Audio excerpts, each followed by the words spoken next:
Hello everyone. As mentioned in the sort of preamble to the Mannequin of the Month video, which I uploaded this month, we're looking at some smaller items in a few upcoming videos, and this video is one of those. We're going to be having a look at a Royal Navy officer's beret in this video from the 1950s, dating from the 1950s. Talk a little bit about the use of berets in the Royal Navy as well, more generally. We're going to have a look at this beret now. So here we have the beret we're going to have a look at. As you can see, we have a 50s date in here. We'll have a look at the internal markings in just a moment. Talk about the external details, the cap badge and so forth first of all. As you can see here, a 50s date, but we do have an Imperial State crown on the cap badge, so a quote-unquote King's crown, as you can see here, as opposed to the St Edward's crown, which would be associated with the reign of Queen Elizabeth II. I believe this pattern of cap badge basically remained in use right the way through into the certainly into the late 1960s, the 1970s. I think that the St Edward's crown version of this was not introduced until berets came into use more generally in the Royal Navy. Up to the 1970s, and we'll talk about that a little bit more in just a minute, berets were in somewhat limited use. Fleet Air Arm personnel used them quite extensively.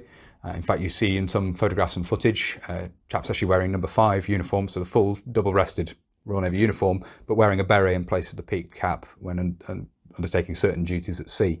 And as I say, certainly from that point of view, the Fleet Air Arm berets were quite popular.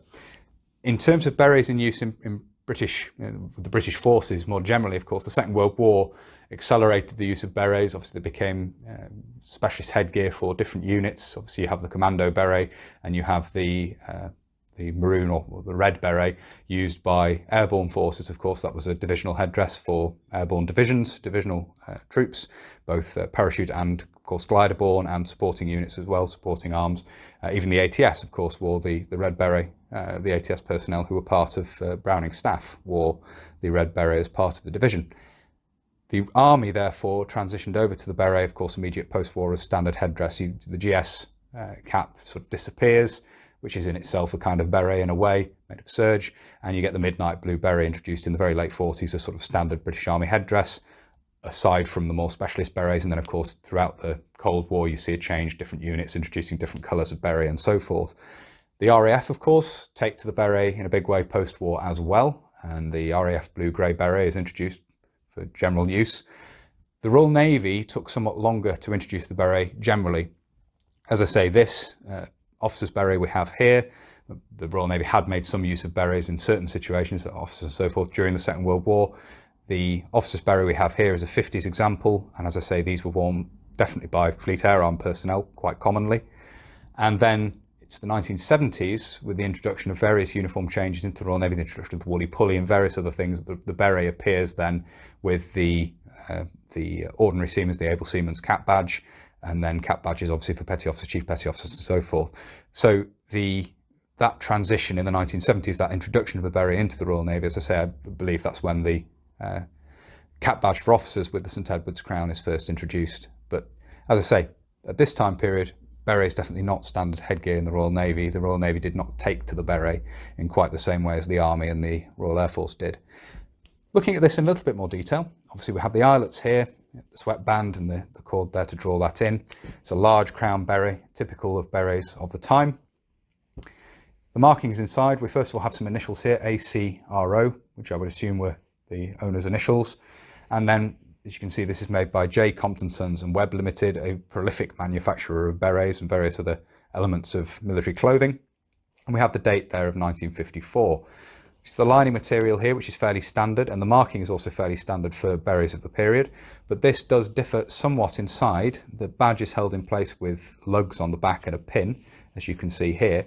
We actually have a soft sort of tombstone shape of semi-stiffening in there. It's not actually a stiffening piece per se, as it's still quite soft, but it does give that little bit of lift to this side of the beret where the badge sits, so that it doesn't pull down right behind the badge. It gives a little bit of support to the back of the badge and helps to shape the beret, obviously because this is quite a large badge for a beret, quite a tall badge, so it just helps to hold up the crown there and make sure it's not pulled down from behind the badge. So as I say, 1950s Royal Navy officer's beret. These saw limited use, I say most commonly with the Fleet Air Arm, and just a nice example. And I say it's nice to have one of these that has that backing piece. So this came with the badge, and it's clear this has been on for some time. And obviously the holes in the back here indicate that this was intended for this particular size of badge. So nice to have from that point of view. It isn't just a sort of standard 50s beret that's had the officer's the beret badge attached to it. It does appear to be a beret made for the purpose, and obviously has that backing piece to go behind the cap badge there. So there we are, officers, Royal Navy officers, 1950s beret. So I hope you found it interesting looking at this. Having not looked back through my recent uploads, I don't think I've made a video looking at headdress or headgear recently, so hopefully this sort of changes the topics we're looking at a little bit and keeps the content on the channel somewhat fresh. Obviously limited content at the moment, unfortunately, just one video a week, but that should change in the not too distant future, all being well. We'll see. Certainly after exams at the end of January, I'm going to try and get back to 2 videos a week, but obviously I will do my best and I'll keep you updated on that. As I say, I do hope you found this interesting. If you have and you'd like to see more of this sort of thing, please do consider subscribing to the channel if you haven't already. And whether you're newly subscribing or you've previously subscribed, please do make sure you hit the little bell, the notification button down below. That will of course alert you when I upload future videos. If you really like my uploads and you would like to support the channel, you can. Both Patreon and PayPal are linked down below. And as I always say, a massive thank you to everybody who supports the channel using those 2 methods. Really, it is greatly appreciated. Thank you all very much indeed.